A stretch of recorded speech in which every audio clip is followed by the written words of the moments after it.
நம்ம எல்லாருமே லைஃப்பில் ஏதாவது ஒரு தப்பு பண்ணிட்டு அல்லாஹ் நம்மை மன்னிப்பானா அப்படின்னு யோசிச்சுட்டே இருப்போம். நீங்கள் இப்போ இந்த கவலையில் இருந்தால் உங்களுக்காக தான் இந்த வீடியோ.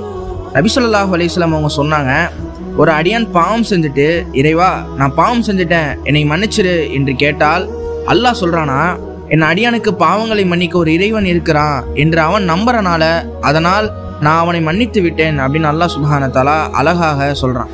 பாருங்க, நம்ம என்ன புரிஞ்சுக்கணும் அப்படின்னா, நம்ம பண்ணுற தப்பை விட அல்லாஹோட மன்னிப்பு ரொம்ப பெருசுங்க. நம்ம திரும்ப வருவோன்னு அவன் காத்துக்கிட்டே இருக்கிறான். ஐயோ தப்பு பண்ணிட்டோம்னு உங்கள் மனசில் ஒரு சின்ன வருத்தம் வந்தாலே அதுதான் மன்னிப்பு கிடைக்க முதல் ஸ்டெப்பு. எனக்கு இனி மன்னிப்பே கிடைக்காதுன்னு எப்பவுமே நினைக்காதீங்க. அல்லாஹ் எல்லாரையும் மன்னிக்க தயாராக இருக்கிறான். மனுஷனா இருந்தால் தப்பு பண்ணுறது இயல்பு தான். ஆனால் திரும்ப அந்த தப்பை பண்ணாமல் இருக்க ட்ரை பண்ணுறது தான் உண்மையான தௌபா. மனசார உங்கள் தப்பை ஒப்புக்கிட்டு அல்லாஹ் கிட்ட கேட்டு பாருங்க, ஒரு பெரிய பாரம் குறைஞ்ச மாதிரி மனசில் நிம்மதி கிடைக்கும்.